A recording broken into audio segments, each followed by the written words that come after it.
महाराष्ट्रातील तमाम मुख्यमंत्री युवा कार्य प्रशिक्षण योजनेअंतर्गत माझे लाडके भाऊ आणि बहिणींसाठी गेल्या 6 महिन्यापासून प्रशिक्षण चालू होतं। प्रशिक्षणामध्ये 6+5 असं एकूण 11 महिन्याचं प्रशिक्षणमध्ये मुख्यमंत्री साहेबांनी वाढ केली अशी घोषणा दिली। आम्ही त्याचे पहिले आदर्श मल्हार बहुजन सेना ऑल इंडियाच्या माध्यमातून अभिलाल दादा देवरे आणि त्यांचे सर्व समर्थक लाडके भाऊ आणि बहिणींच्या वतीने जाहीर आभार करतो। मुख्यमंत्री साहेबांजवळ ज्यावेळेस आम्ही 6 महिन्यापासून मागणी करत होतो त्यावेळेस महाराष्ट्रातील तमाम मुख्यमंत्री योजनेतील लाडके भाऊ आणि बहिणींनी आम्हाला साथ दिली।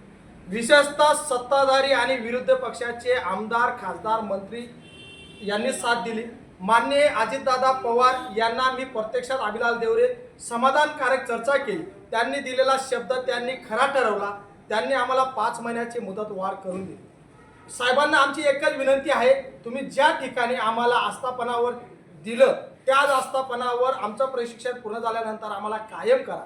जर शासनाने कायम केलं नाही, आदर्श मल्हार सेनेच्या वतीने संपूर्ण राज्यामध्ये रस्ता रोको आंदोलन केले जातील आणि त्याच्यानंतर जर शासनाने दखल घेतलीच नाही तर अभिलाल देवरे तमाम 1,23,000 प्रशिक्षणार्थ्यांसाठी स्वतः सुट्रेपाडा गावामध्ये आमरण उपोषण करील असं सर्व पत्रकार बांधवांच्या माध्यमातून विनंती करत आहे। शासनाने वाढवल्याबद्दल त्यांचा जाहीर आभार आणि तुम्ही सुद्धा आमचा संदेश शासनापर्यंत पोहोचवा असं विनंती करतो। गेल्या 6 महिन्यापासून आदर्श मल्हार बहुजन सेना ऑल इंडियाच्या माध्यमातून राज्यातील सर्व माझे लाडके भाऊ आणि बहिणी आम्ही 6 महिन्यापासून खूप प्रयत्न करत होतो। शासनाने त्या प्रयत्नांना यश दिलं। आमचे 6 महिन्यापासून 6+5 अशा 11 महिन्याची मुख्यमंत्री साहेबांनी घोषणा केली। आम्हाला त्यांनी तात्काळ जी.आर. काढावा आणि दुसरी गोष्ट आम्हाला एकच विनंती आहे, आमची मागणी कायम करा अशी होती।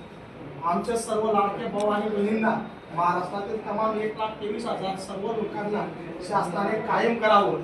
त्यांना ज्या आस्थापनावर काम करत आहेत त्याच आस्थापनावर शासनाने त्यांना रोजगार उपलब्ध करून द्यावा असं तुमच्या माध्यमातून आम्ही विनंती करत आहे आणि जे दिलं त्याच्यावर आम्ही आनंदी आहे म्हणून त्याचा आभार सुद्धा व्यक्त करतो। म्हणून साहेब तुमचा संदेश शासनापर्यंत पोहोचेल असं आमच्या माध्यमातून मला अपेक्षा आहे। एवढंच बोलतो।